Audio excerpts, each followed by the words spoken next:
Assalamualaikum warahmatullahi wabarakatuh. Hari ini kita akan belajar bersama Ibu Anissa mengenai perkembangan teori atom.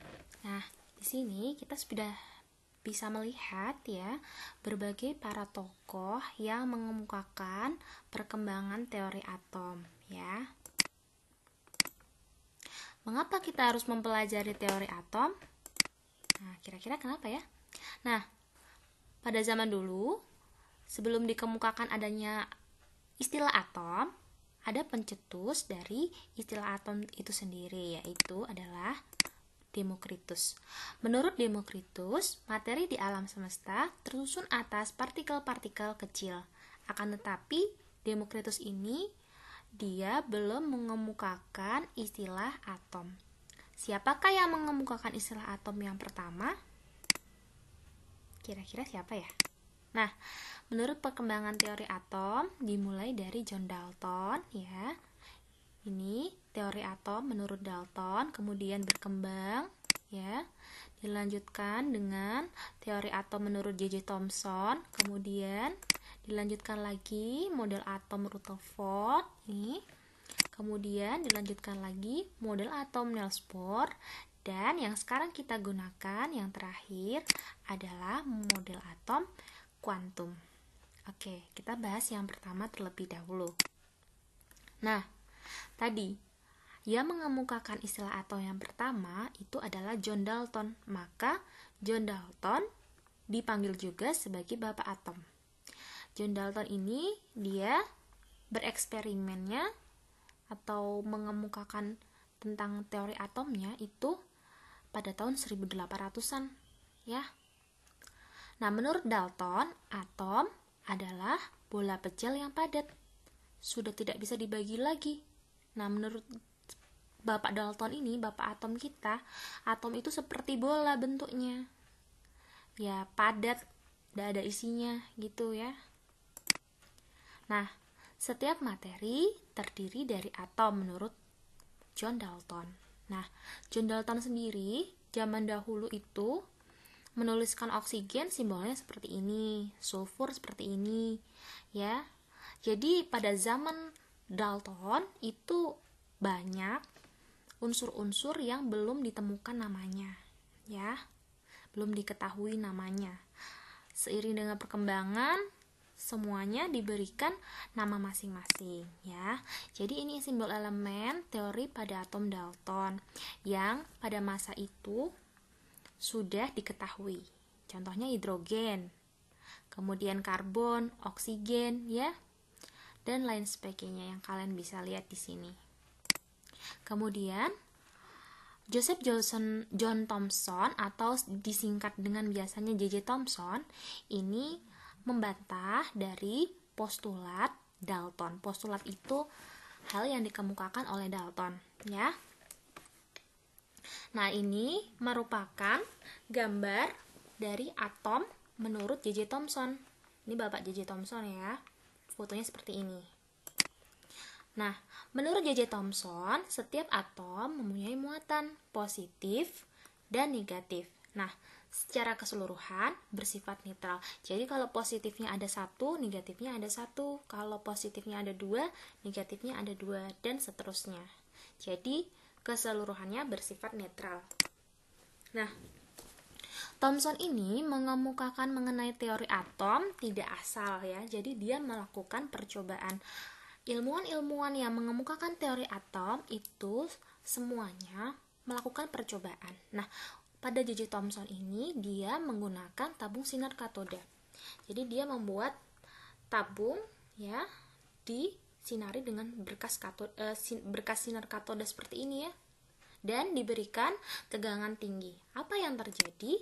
Nah, ternyata ketika diberikan tegangan tadi terjadi pembelokan sinar katoda oleh medan listrik. Jadi dia mengemukakan di sini ada yang membelokkan ya sinarnya. Nah, apa ya itu kira-kira? Nah, J.J. Thomson sendiri ini dialah juga yang mengemukakan istilah pertama kali mengenai elektron, yaitu muatan atom yang bermuatan negatif, ya.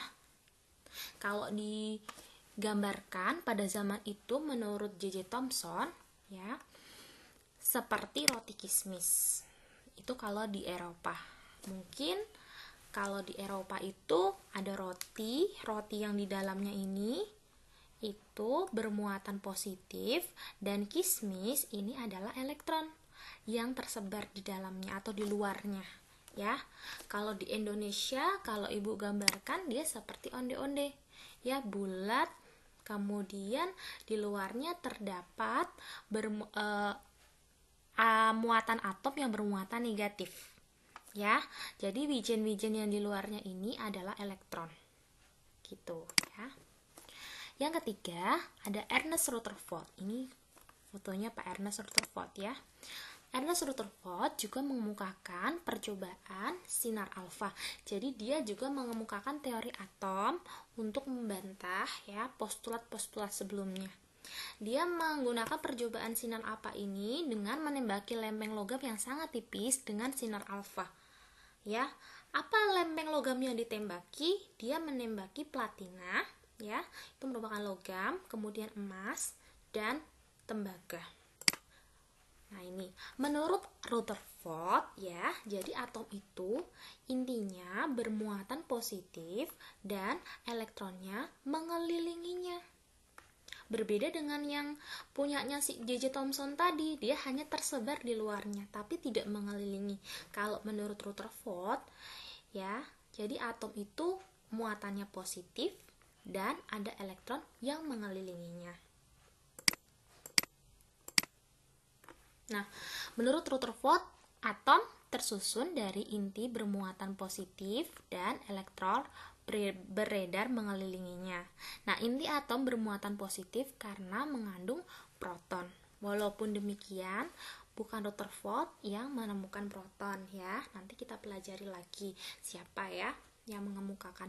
Tapi menurutnya dia seperti itu ya tadi. Kira-kira apa kelemahannya ya dari teori atom Rutherford? Coba kamu bayangkan, kalau ada suatu kutub yang bermuatan positif, kemudian diputari oleh yang bermuatan negatif, apa yang akan terjadi? Lama-kelamaan energinya akan habis, sehingga yang bermuatan negatif ini akan tertarik ke yang muatan positif. Itu adalah kelemahan dari teori atom Rutherford. Yang selanjutnya adalah teori atom Niels Bohr. Ya. Pak Niels Bohr ini juga menggunakan percobaan tabung sinar hidrogen ya. Dia juga melakukan eksperimen untuk mengemukakan mengenai teori atom.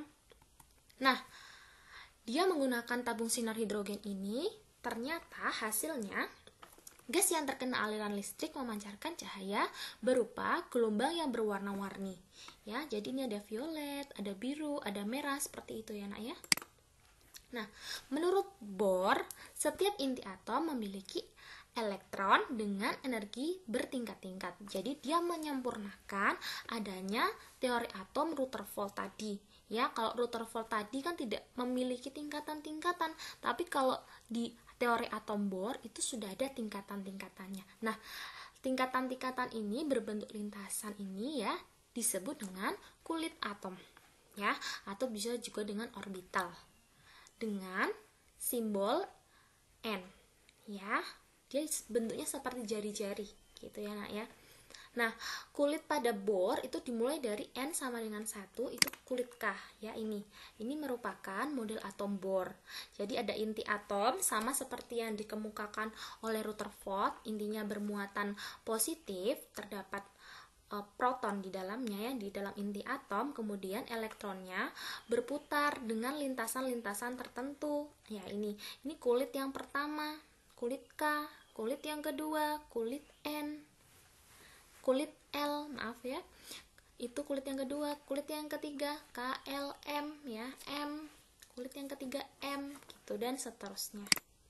Nah, perkembangan atom yang sekarang kita masih gunakan adalah teori atom mekanika kuantum atau mekanika gelombang ya. Jadi mekanika kuantum atau mekanika gelombang ini ya, itu dikemukakan oleh berbagai macam atau berbagai macam orang ya, tidak hanya 1-2 orang seperti yang tadi. Kalau Dalton hanya Dalton, kalau Thomson ya Thomson, Rutherford ya Rutherford, Bohr. Tapi kalau yang kuantum ini dari berbagai macam peneliti ya. Ada Lewis, ada Heisenberg ya, ada Max Planck, ada Schrödinger ya, ada Heisenberg ya, macam-macam ya. Menurut Lewis, dia menyimpulkan bahwa elektron dalam atom dapat dipandang sebagai partikel dan gelombang. Kemudian menurut Heisenberg ya, dia mengemukakan asas ketidakpastian. Jadi kita tidak mengetahui secara pasti di mana kedudukan elektron itu berada. Jadi elektronnya itu bisa berpindah dari satu tempat ke tempat yang lainnya. Jadi dia bisa berpindah dari satu kulit ke kulit yang lainnya. Seperti itu ya. Nah, ini adalah model dari atom kuantum ya. Dalam teori atom kuantum, atom menurut teori ini adalah inti yang bermuatan positif dan netral yang berada di tengah atom dikelilingi oleh elektron yang bermuatan negatif. Jadi di dalam inti atom terdapat muatan positif dan muatan netral, kemudian dikelilingi oleh elektron. Tapi kita tidak bisa mengetahui secara pasti di mana posisi elektron tersebut. Yang diketahui hanya kebolehjadian untuk mendapatkan elektron. Ya, kebolehjadian inilah yang disebut dengan orbital. Ya. Demikian yang Ibu bisa sampaikan mengenai perkembangan teori atom. Nanti kita akan lanjut ke struktur atom. Wassalamualaikum warahmatullahi wabarakatuh.